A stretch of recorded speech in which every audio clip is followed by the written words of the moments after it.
તો હેલો મિત્રો, આજે હું અને મારા બંને પરમ મિત્ર એવા મયુર અને અજય ત્રણે જઈ રહ્યા છીએ શ્રી ચંદ્રમૌલેશ્વર મહાદેવના દર્શન કરવા. મિત્રો, આ દેવસ્થાનક અમારા જ ગામ દેવદરીમાં પ્રાકૃતિક સૌંદર્યતા, મધુરતા અને ભવ્યતાથી ભરપૂર એવું શ્રી ગાળાવાળા ખોડિયાર માતાજીના મંદિરની એક્ઝેક્ટ સામેની બાજુ આવેલ છે. આ દેવસ્થાનક લીલાછમ ઝાડવા અને ઊંચા ઊંચા પહાડોની ગોદમાં સમાયેલ છે. પહાડોના ખોપરા ફાડી અને આવા અડીખમ વહેતા ધોધ આ દેવસ્થાનકની સુંદરતા અને ભવ્યતામાં ચાર ચાંદ લગાવે છે.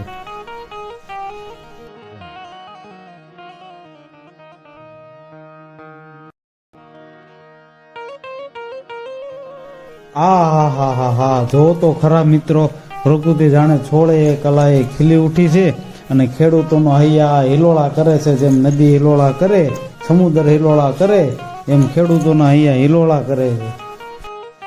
વાલીડો મેઘ રાજા મોડો આવ્યો પણ ભરપૂર આવ્યો હો બાપ.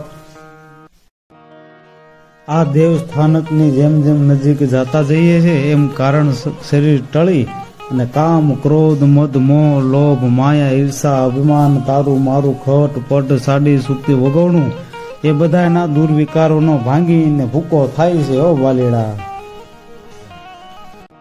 મિત્રો, આ સમય દરમિયાન દેવસ્થાનોના દર્શન કરવા જવા માટે આ ગાંડીતુર નદીને પાર કરી અને જવું પડશે. અને આ ગાંડીતુર નદી છે કેવી લાગે છે, કેવી કે ડુંગરથી દળતી, ઘાટ ઉતરતી, પડતી પડતી, આ ખડતી, આવે ઉછળતી, જરા ન ડરતી, હરતી ફરતી, મજદરતી, કિલકારા કરતી, ડગલા ભરતી, જાય ગરજતી, જોરાળે એ હિરણ હલકારી, જોમન વાળી, નદી રૂપાળી, નખરાળે, ભાઈ નદી રૂપાળી, નખરાળે. તો મિત્રો, ફાઇનલી અમે પહોંચી ગયા છીએ શ્રી ચંદ્રમૌલેશ્વર મહાદેવના અતિ પવિત્ર અને પાવન મંદિર પટાંગણમાં. આ દેવસ્થાનકની બાજુમાં જ અતિ પવિત્ર અને ગગનચુંબી એવા બેલીપત્રના ઝાડ આવેલા છે. બાજુમાં જ એક પવિત્ર અને વિશાળ વટવૃક્ષ છે. જાણે યોગ પુરુષ ઘણા વર્ષોથી સાધનામાં બેઠેલો હોય એવું લાગે.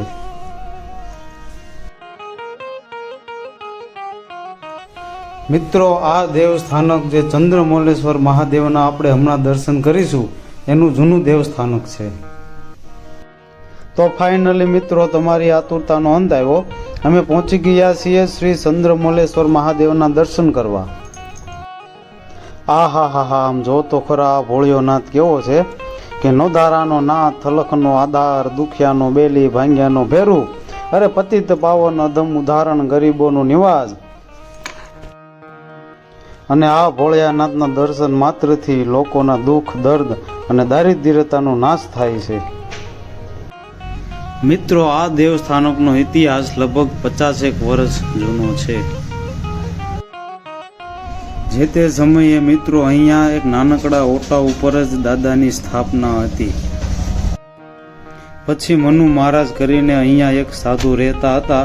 તેમણે અહીંયા ભવ્ય મંદિરની સ્થાપના કરીને દાદાને પધરાવ્યા. મિત્રો, આગળ જે તમને જૂના દેવસ્થાનકના દર્શન કરાવ્યા તેનો ઇતિહાસ જૂનો અને અતિ પ્રાચીન છે.